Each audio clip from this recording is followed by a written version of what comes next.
नमस्कार आखिमणी समाचार आपको स्वागत जनाऊँ मु करुणाकर आसतु नजर पकईवा आज खबर उपर।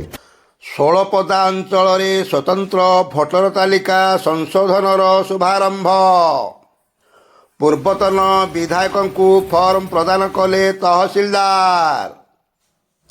अनुगुल जिला आठमल्लिक निर्वाचन मंडली अंतर्गत षोलपदा अंचल आंबसरमुंडा पंचायत पड़ापदर ग्राम बहु प्रतीक्षित 2026 स्वतंत्र भोटर तालिका संशोधन कार्यक्रम आनुष्ठानिक शुभारंभ हो जाइछि।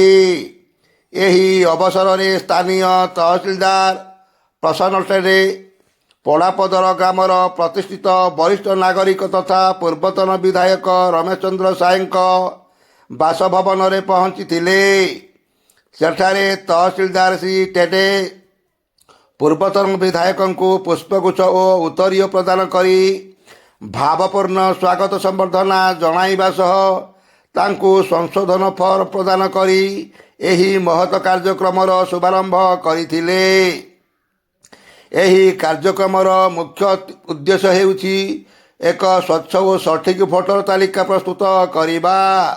भोटर तालिका रे नूतन योग्य विवेचित व्यक्ति नाम संयुक्त करिबा, नाम बयस और जन्म तारीख रे सठिक जांच करिबा, मृत एवं स्थानांतरित पलांतक व्यक्ति नाम को तालिकारु बाद देबा, ए नहीं संपृक्त अधिकारी और कर्मचारी को सतर्कतार सह कार्य करने को तहसीलदार श्री टटे परामर्श देइछन्ति। एही स्वतंत्र संशोधन प्रतिक्रिया चलित मे मास 30 तारिख आरंभ होई आसंता जून मास 28 तारिख पर्यंत बलवत्तर रहिब बोली प्रशासन पक्षरु सूचना दिया जाइछि। उद्घाटनी उत्सव पर तहसीलदार श्री टेटे पंचायतर समस्त भोटिंग बूथ परिदर्शन करी क्षेत्र स्तरीय स्थितिर समीक्षा करथिले।